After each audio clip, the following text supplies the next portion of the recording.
آج کی اس مختصر سی ویڈیو میں ہم انشاءاللہ جنات سے محفوظ رہنے کے کچھ عمل بتائیں گے۔ جو ہماری بہنیں، جو ہمارے بھائی جنات کی شرارتوں سے پریشان ہیں، جنات کے حملوں سے پریشان ہیں، جسم پہ سیاہ کلر کے اور نیلے رنگ کے دھبے بن جاتے ہیں، گھر کے اندر اکثر بلا وجہ کسی کی موجودگی کا احساس رہتا ہے، رات کو سوتے ہوئے بہت زیادہ جسم پہ دباؤ پڑتا ہے، ڈر جاتے ہیں، خوف زدہ ہو جاتے ہیں نیند میں۔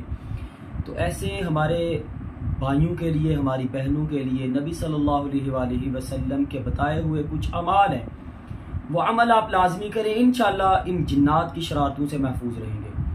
کرنا کیا ہے، آپ نے نماز کی پابندی کرنی ہے، جو ہم ہر ویڈیو میں آپ بھائیوں کو، آپ بہنوں کو ہم بتاتے ہیں۔ نماز بہت ضروری ہے، اگر نماز نہیں ہے نا تو یقین کریں کوئی وظائف، کوئی قرآنی آیات کی تاثیر، قرآن میں ویسے بڑی شفا ہے، بڑی تاثیر ہے، لیکن جو فرائض کو چھوڑنے والے ہوتے ہیں نا، ہم نے پہلے بھی اپنی ویڈیو میں بتایا کہ فرائض کو چھوڑنے سے جو عذاب آتے ہیں نا، وہ وظائف کے کرنے سے دور نہیں ہوتے ہیں۔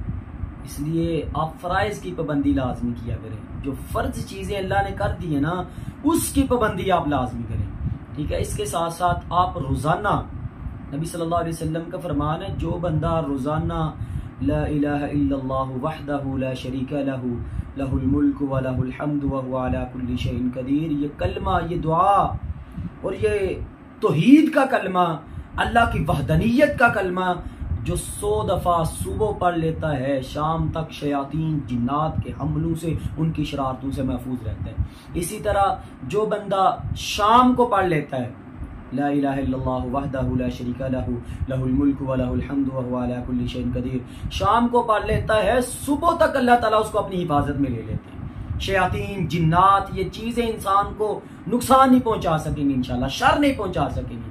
تو آپ یہ 100 دفعہ صبح اور 100 دفعہ شام کو لازمی پڑھا کریں۔ اس کے ساتھ ساتھ ربی اعوذ بک من ہمزات الشیاطین واعوذ بک ربی ان یحضرون، ربی اعوذ بک من ہمزات الشیاطین واعوذ بک ربی ان یحضرون۔ اس دعا کو بھی آپ کم و بیش 71 دفعہ صبح پڑھیں، 71 دفعہ آپ شام کو پڑھیں۔ اس کو زیادہ بھی آپ کر سکتے ہیں، کم بھی کر سکتے ہیں، جتنا آپ زیادہ کر لیں گے اتنا ہی انشاءاللہ فائدہ ہوگا۔ تو یہ عمل آپ لازمی کریں انشاءاللہ۔ اللہ کے دین کے اندر، اسلام کے اندر بہت فوائد ہیں۔ نبی صلی اللہ علیہ وسلم نے ہماری بہتری کے لیے یہ دعائیں ہم کو بتلائی ہیں، ہمیں ضرور کرنی چاہیے۔ اللہ تعالیٰ سے دعا ہے کہ اللہ تعالیٰ ہم سب کو جنات، جادو اور جو بھی شر، نقصان پہنچانے والی مخلوق ہے، اللہ تعالیٰ اس سب سے ہم سب کو محفوظ رکھے۔ السلام علیکم ورحمۃ اللہ وبرکاتہ۔